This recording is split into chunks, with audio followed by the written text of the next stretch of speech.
Hello viewers, welcome to a little bit of a Driveclub gameplay then. So here we are then, we're looking at one of the menu screens that's going to be laying out the game, how it's going to be structured for us. We're going to be seeing a little bit of gameplay now. I've just left this all running for you guys as the cameraman sets up to get as much of this action as possible for you. Show the screens, show the menu screens. At the moment the menu screens are quite basic, they're very stylized with the kind of artwork, pop artwork they have. I'm really interested to see the gameplay in Driveclub. It's one of those games that we just simply don't know much about. It seems to be it's quite an uphill challenge for the development team to get in all what they have planned on time. It'll be interesting to get some information here. Fortunately we don't have this video to the end, but we will be running a bit more Driveclub content in the coming days and weeks. And so here we see our first gameplay. It's interesting. I mean, obviously you've got the lines from the camera. Ignore that. The camera's not perfectly on the screen, unfortunately. But it's a mixed bag to say at the moment, isn't it? We really can't tell. But let's hear more from the developer, and he'll tell us all about it.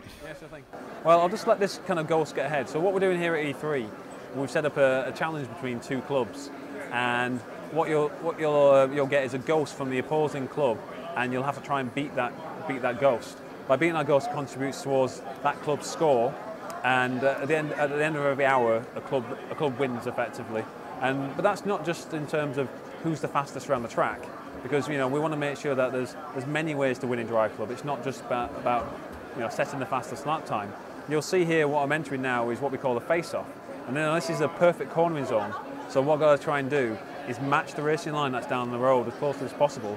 By the time I reach the end of the zone, bang! It'll tell me I've just beaten another person from a different club, and that's rewarded me with 1,000 fame. So at the end of this, hopefully I'll be at the top of the leaderboard for the fame scores. I shouldn't let my hands off the steering wheel. Rule number one.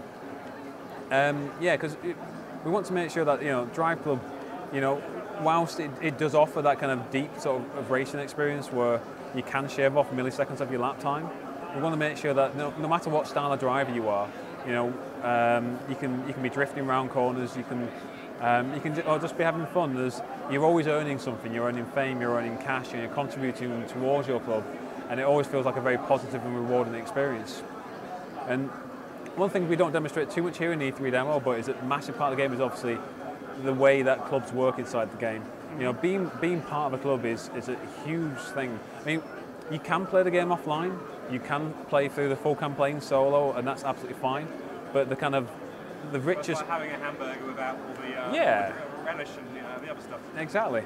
I mean, being part of a club, it's a collaborative experience. So, I can come back in a couple of days after not playing the game, and I can see that my club members have earned all this fame and cash and stuff, and unlocked some new cars, and then we can all go out on track competing against another club in these new cars, and I haven't had to put the hard work in, and it's it's just a great different way to play a racing game. Yeah. So. Last thing about, can you look around the car much? I know it's kind of distracting to do it while you're driving. Yeah, it's fine. We've got the full range of views, so we've got chase camera, bumper camera, bonnet camera, dashboard camera, cockpit camera. They're all here. And of course, fully... it's always hard to do both at the same time, yeah. I'll try and... I'll wait until I get to a bit more of a straight, but yeah, you can... You managed to flip it, though. Flip the car? Yeah. Yeah, that's not easy to do either. Mm-hmm. That's what I thought, yeah. Yeah.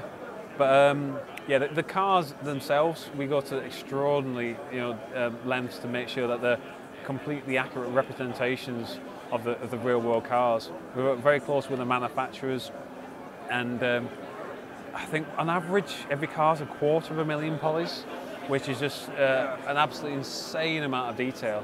And unfortunately, you can smash them as well if you want. So we got the deformation, crumpling, scratching, etc., smashing windows, that's all inside here. But yeah, we want to make sure that, whether you're playing from inside the car or outside the car, these are the perfect representations of the real world cars. But then on top of that, we want to make sure that, we embody the experience of driving a supercar or a hot hatch or a performance car, these great range of cars we've got inside the game. And I think the best way to experience that is to play from first person view. That's the one I was playing originally, because it really does kind of The cockpit camera. Yeah. Well, I think we'd like to call it like a first-person racer. You know, where it really does kind of draw you into the experience a lot more, especially when you got the audio turned up. Because unfortunately, here now, you can hear the audio, but it's not particularly loud. But once you've got the your 7.1 system or whatever you've got turned up loud, it's a really visceral and kind of loud experience to be inside one of these cars. And I think. Oh, alas, the end of the video was slightly cut off there, but it's certainly interesting to see a little bit of Driveclub. The jury's out at the moment. I mean, graphically, obviously, it looks nice.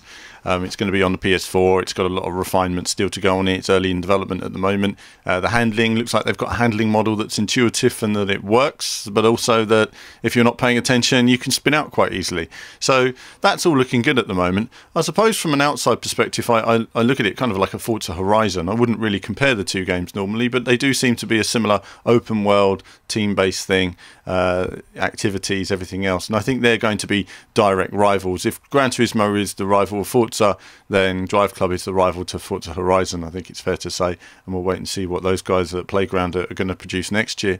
So at the moment, it's looking interesting. Really, I'd like to have a hands-on, I think, see how the game progresses, understand more about the game structure, and in particular the things that are actually going to hold me, the things that are going to grab me and say, this game looks amazing, I really want to play it right now. I'm really looking forward to seeing that, more of that on games like this at the moment. So certainly there seems to be work to do. But that's it for this video of Driveclub. As ever, we'll have our cameraman wandering around E3 and he'll try to get some more footage where possible, anything we get. In fact, if you have some videos of E3 you want to share with us, do let me know, because for us it's great to have anything on sort of motorsport stuff that we can share on the channel. But that's it from me for now.